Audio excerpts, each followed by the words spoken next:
गरीब रिक्शा चालक और उसका बेटा। प्रेरणादायक कहानी। जमालपुर गांव में हल्कू नाम का एक रिक्शा चालक रहता था। उसके परिवार में उसकी बड़ी बेटी आशा और छोटा बेटा सुधीर, यानी कि सब मिलाकर 3 लोग रहते थे। उसकी पत्नी 3 साल पहले कैंसर बीमारी के कारण मर चुकी थी। वह बहुत ही गरीब था, जिसके कारण अपने परिवार का पालन पोषण किसी भी तरह रिक्शा चलाकर पूरा करता था। उसकी बेटी आशा 19 साल की थी और बेटा सुधीर 17 साल का था। हल्कू अपने बेटे को पढ़ा लिखाकर बहुत बड़ा अफसर बनाना चाहता था। एक तरफ अपनी बेटी की शादी को लेकर और दूसरी तरफ अपने बेटे को पढ़ाई के लिए लेकर वह बहुत तनाव में रहता था।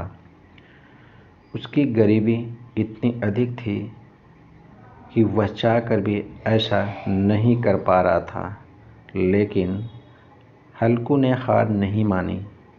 एक दिन वह निर्णय लेता है कि कुछ भी हो जाए, लेकिन वह अपने बेटे को अफसर बनाकर ही छोड़ेगा।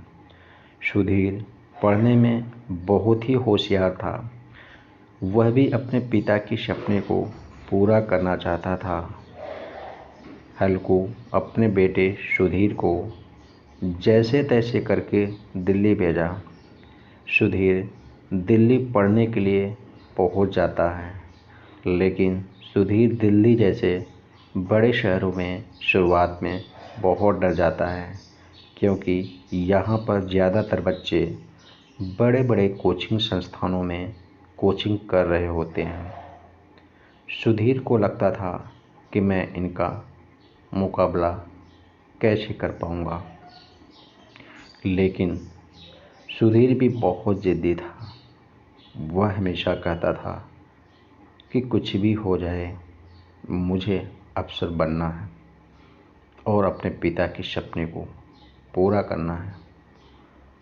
वह पढ़ाई शुरू कर देता है और 3 साल के बाद भी उसका चयन नहीं होता है और हल्कू का फ़ोन हमेशा आता रहता था और वे कहते थे कि बेटा कब अफसर बनोगे।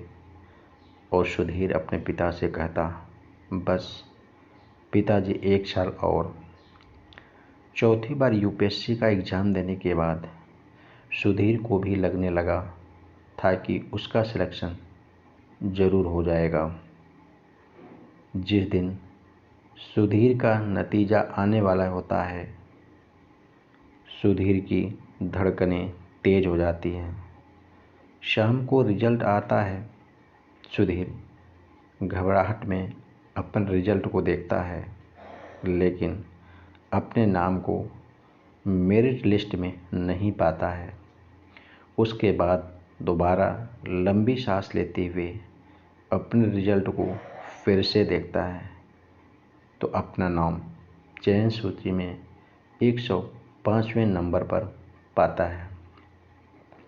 उसके बाद सुधीर को खुशी के मारे उसके आंखों में आंसू गिरने लगते हैं। उसके बाद सुधीर तुरंत अपने पिताजी को फ़ोन मिलाता है और बोलता है कि पिताजी, मैं अफसर बन गया। और जैसे ही पिताजी सुनते हैं, उनकी आंखों से आंसू गिरने लगते हैं और बोलते हैं कि बेटा, आज मेरा सपना पूरा हो गया। दोस्तों, कोई भी व्यक्ति अगर किसी भी चीज़ को दिल से चाहता है तो उसका सपना ज़रूर पूरा होता है।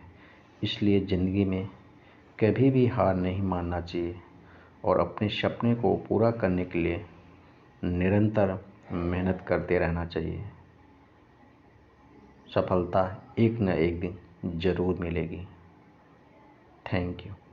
दोस्तों, अगर वीडियो पसंद आई है तो लाइक करिए, शेयर करिए, साथ में चैनल को सब्सक्राइब करना बिल्कुल ना भूलें। Thank you.